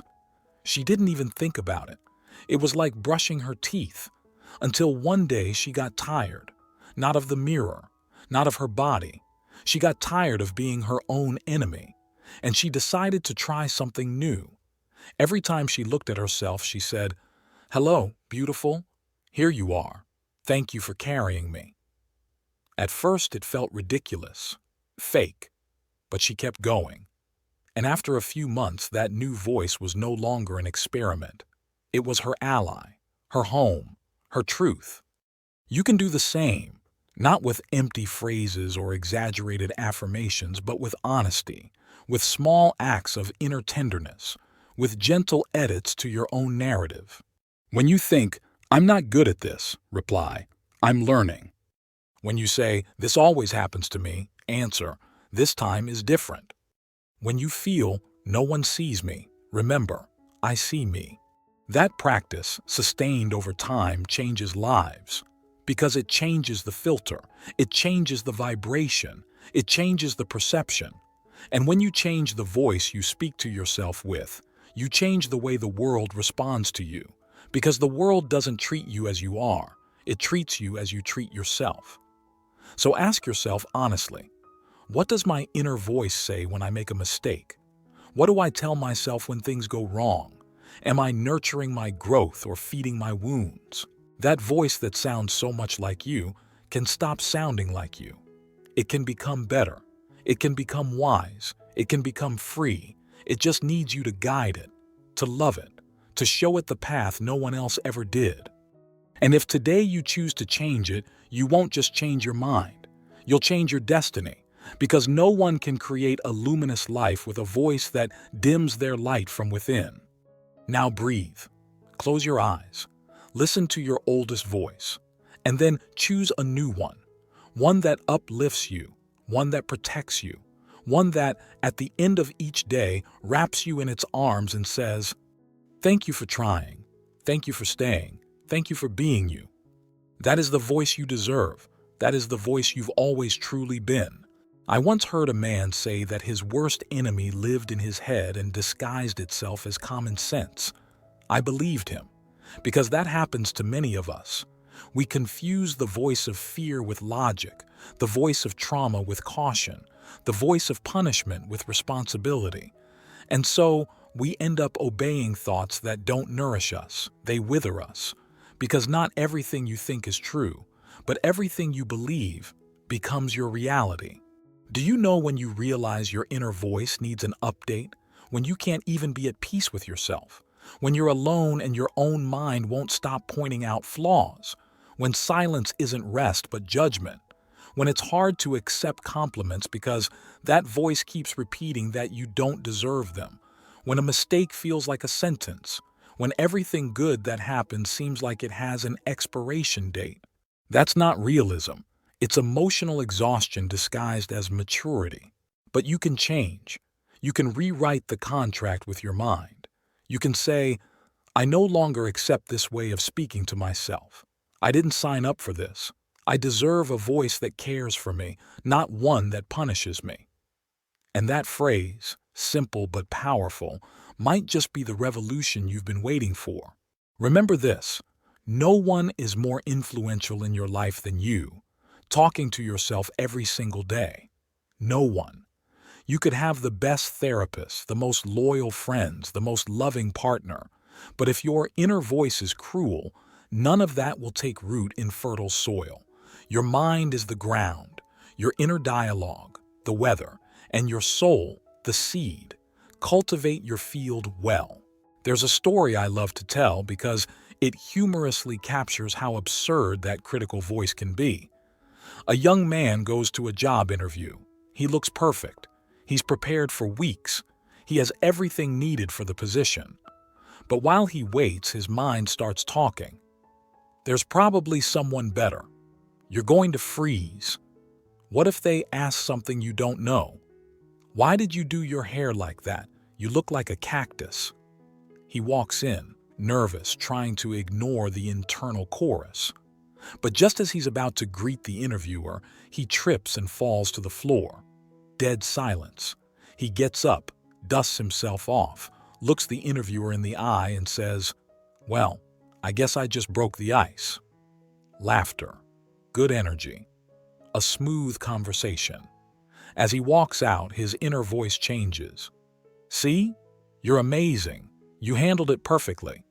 The young man pauses and laughs to himself. "Ah, so now you like me. Now you're my fan." And in that moment, he realizes that voice is nothing more than an insecure commentator, an improvised narrator, not worth all that power. That's the point. Your inner voice changes depending on the outcome. If things go well, it praises you. If they don't, it tears you down. And you know what? That's not love.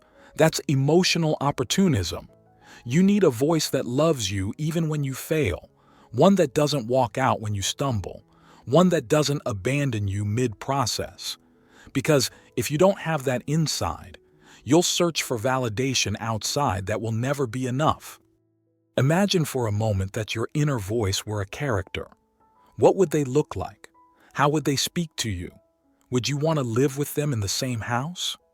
Would you invite them into your most vulnerable moments? If the answer is no, then you already know what needs to change. And changing doesn't mean eliminating it. It means re-educating it, reprogramming it, telling it, "Thanks for trying to protect me, but I don't need you to speak to me like that anymore. We walk together now, but you no longer lead the orchestra." Here's where a simple, powerful practice comes in. Name your inner voice. Give it a name, a face, even a tone of voice. When you do that, you create distance. You gain perspective. Next time it says, "Everything is going to go wrong," you can respond, "Thanks, Gerardo, but I don't need your opinion right now." And suddenly the phrase loses its weight. It's no longer a sentence, just a comment, one you can ignore with love. Sometimes, the best way to disarm the inner critic is with humor, with irony, with affection. Tell it, "You again? That's your best line. Come on, update the script." And little by little, the voice that once sounded like you begins to sound more like who you truly are. A work in progress, with flaws and brilliance, with doubts and courage, with wounds, and an infinite capacity to heal. Because yes, dear brother, sister, intelligent apprentice, you can heal your voice. You can be your own first applause, your own first hug, your own first kind word of the day, not out of arrogance, not out of self-deception, but out of justice, out of dignity, out of emotional health. And if you manage that, everything changes. The world will not stop being chaotic. The news will remain alarming. Social media will keep comparing you to curated versions of other people. But you will carry a strength within, a foundation, a refuge, a voice that says, "You're here, you matter, you can, I love you." That is revolution. That is real spirituality. That is neuroscience applied to the soul.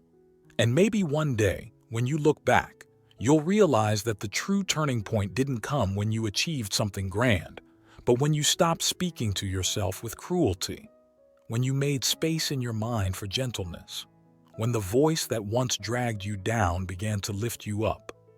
That day, you'll be free. And the most powerful kind of freedom is not moving without chains, but thinking without fear, feeling without guilt, speaking to yourself with truth. Because you didn't come here to repeat the mental patterns of your ancestors. You came to transform the story, to create new music, to write a gospel that says, "This is me, with all that I think, with all that I feel, but this time, with a voice that walks beside me, not one that sabotages me." And that is the real miracle. Somewhere in the world where routine had already fallen asleep and the soul was quietly awakening, an ordinary being, perhaps you, perhaps me, decided to pause. Not because there was time, but because something within no longer wanted to keep running. He had tasted success like someone sampling dessert without hunger. He had collected affections like blurry photographs in a box. He had loved, yes, but he had also lost. And amidst it all, he had learned to live with a heart set at half volume, not from lack of love, but from an excess of caution. Until one morning, without warning, he realized he was tired, not of work, not of the world, but of himself. Tired of explaining, justifying, holding himself up on the tightrope of a perfectly disguised life. And that day, in the middle of chaos disguised as normalcy, he made an unusual decision: to let go. Not to give up, to let go. Let go of the fear of being misunderstood. Let go of the duty to always be okay. Let go of the need to fit in. Let go of the old story he kept telling himself since he was a child.